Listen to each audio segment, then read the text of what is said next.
This after-school presentation was written and narrated by Academy of Ideas. Check out their YouTube channel for more of their videos.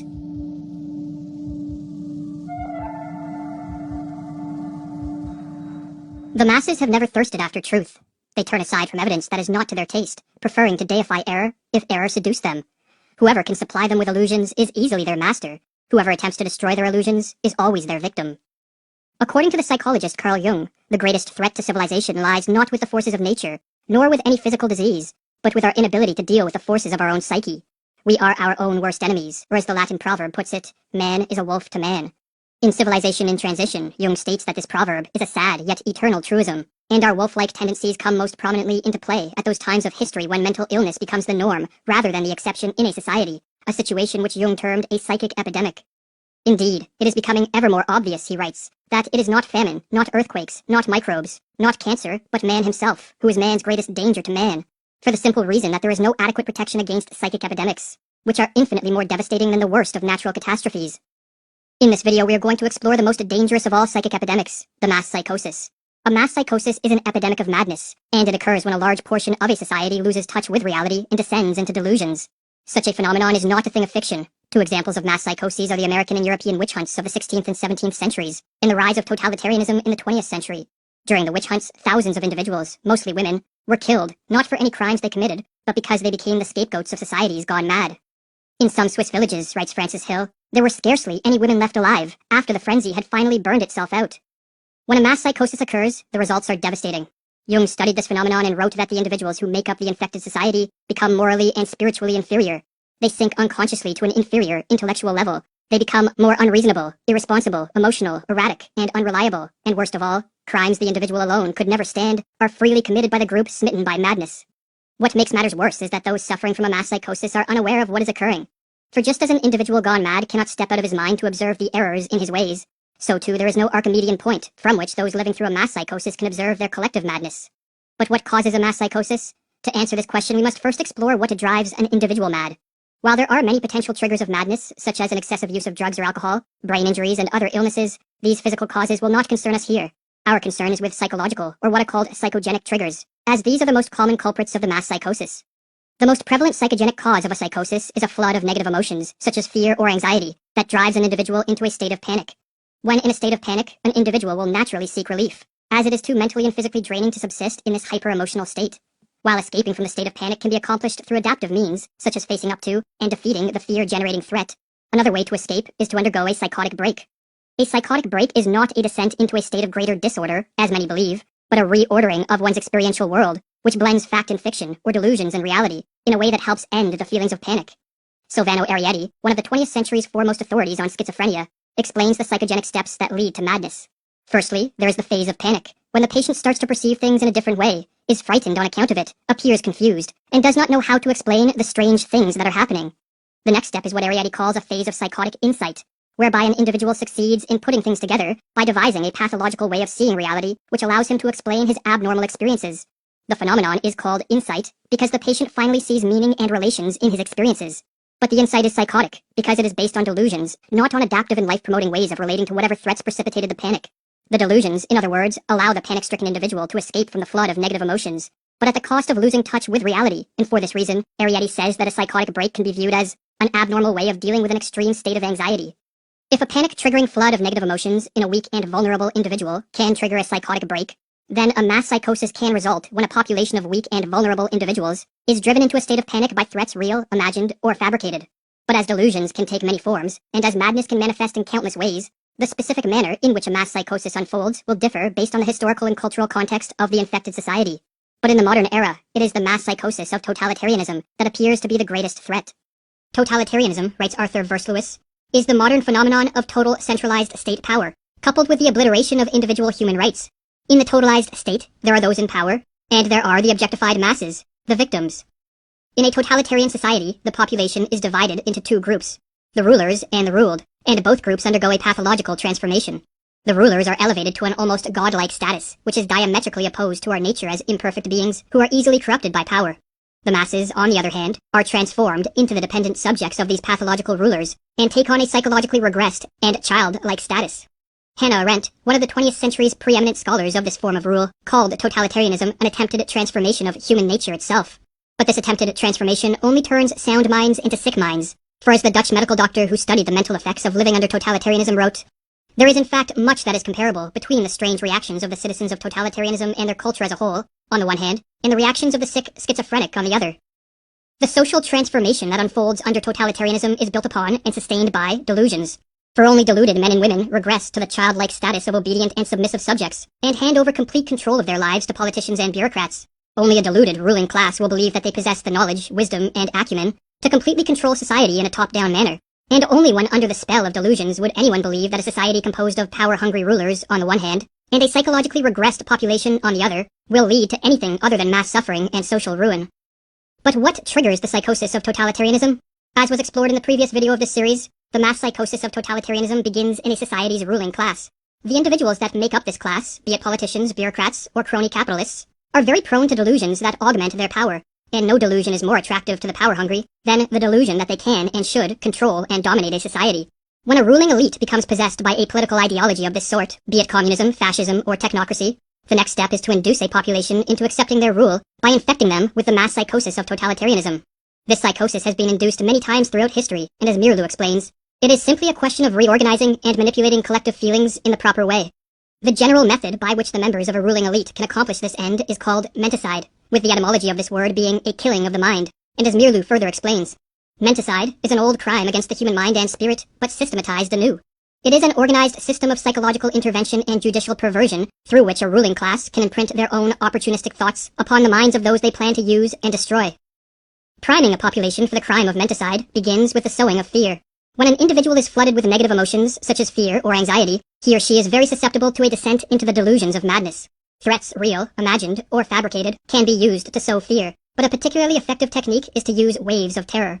Under this technique, the sowing of fear is staggered with periods of calm, but each of these periods of calm is followed by the manufacturing of an even more intense spell of fear. And on the process goes. Or as Mirlu writes, each wave of terrorizing creates its effects more easily after a breathing spell than the one that preceded it, because people are still disturbed by their previous experience. Morality becomes lower and lower, and the psychological effects of each new propaganda campaign become stronger. It reaches a public already softened up. While fear primes a population for menticide, the use of propaganda to spread misinformation and to promote confusion with respect to the source of the threats and the nature of the crisis helps to break down the minds of the masses. Government officials and their lackeys in the media can use contradictory reports, nonsensical information, and even blatant lies, as the more they confuse, the less capable will a population be to cope with the crisis and diminish their fear in a rational and adaptive manner. Confusion, in other words, heightens the susceptibility of a descent into the delusions of totalitarianism. Or as Mirlu explains, logic can be met with logic, while illogic cannot. It confuses those who think straight. The big lie and monotonously repeated nonsense have more emotional appeal than logic and reason. While the people are still searching for a reasonable counter-argument to the first lie, the totalitarians can assault them with another. Never before in history have such effective means existed to manipulate a society into the psychosis of totalitarianism. Smartphones and social media, television and the internet, all in conjunction with algorithms that quickly censor the flow of unwanted information, allow those in power to easily assault the minds of the masses. What is more, the addictive nature of these technologies means that many people voluntarily subject themselves to the ruling elite's propaganda with a remarkable frequency. Modern technology, explains Mirlu, teaches man to take for granted the world he is looking at. He takes no time to retreat and reflect. Technology lures him on, dropping him into its wheels and movements. No rest, no meditation, no reflection, no conversation. The senses are continually overloaded with stimuli. Man doesn't learn to question his world anymore. The screen offers him answers, ready-made. But there is a further step the would-be totalitarian rulers can take to increase the chance of a totalitarian psychosis. And this is to isolate the victims and to disrupt normal social interactions. When alone and lacking normal interactions with friends, family, and coworkers, an individual becomes far more susceptible to delusions for several reasons. Firstly, they lose contact with the corrective force of the positive example, for not everyone is tricked by the machinations of the ruling elite, and the individuals who see through the propaganda can help free others from the menticidal assault. If, however, isolation is enforced, the power of these positive examples greatly diminishes. But another reason that isolation increases the efficacy of menticide is because, like many other species, human beings are more easily conditioned into new patterns of thought and behavior when isolated. Or as Mirlu explains with regards to the physiologist Ivan Pavlov's work on behavioral conditioning, Pavlov made another significant discovery. The conditioned reflex could be developed most easily in a quiet laboratory with a minimum of disturbing stimuli. Every trainer of animals knows this from his own experience. Isolation and the patient repetition of stimuli are required to tame wild animals. The totalitarians have followed this rule. They know that they can condition their political victims most quickly if they are kept in isolation. Alone, confused, and battered by waves of terror, a population under an attack of menticide descends into a hopeless and vulnerable state. The never-ending stream of propaganda turns minds once capable of rational thought into playhouses of irrational forces.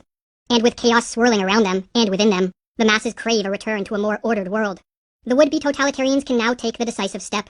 They can offer a way out and a return to order in a world that seems to be moving rapidly in the opposite direction. But all this comes at a price. The masses must give up their freedom and cede control of all aspects of life to the ruling elite. They must relinquish their capacity to be self-reliant individuals who are responsible for their own lives, and become submissive and obedient subjects. The masses, in other words, must descend into the delusions of the totalitarian psychosis. The totalitarian systems of the 20th century represent a kind of collective psychosis. Whether gradually or suddenly, reason and common human decency are no longer possible in such a system. There is only a pervasive atmosphere of terror, and a projection of the enemy, imagined to be in our midst. Thus society turns on itself, urged on by the ruling authorities. But the order of a totalitarian world is a pathological order. By enforcing a strict conformity, and requiring a blind obedience from the citizenry, totalitarianism rids the world of the spontaneity that produces many of life's joys, and the creativity that drives society forward. The total control of this form of rule, no matter under what name it is branded, be it rule by scientists and doctors, politicians and bureaucrats, or a dictator, breeds stagnation, destruction, and death on a mass scale.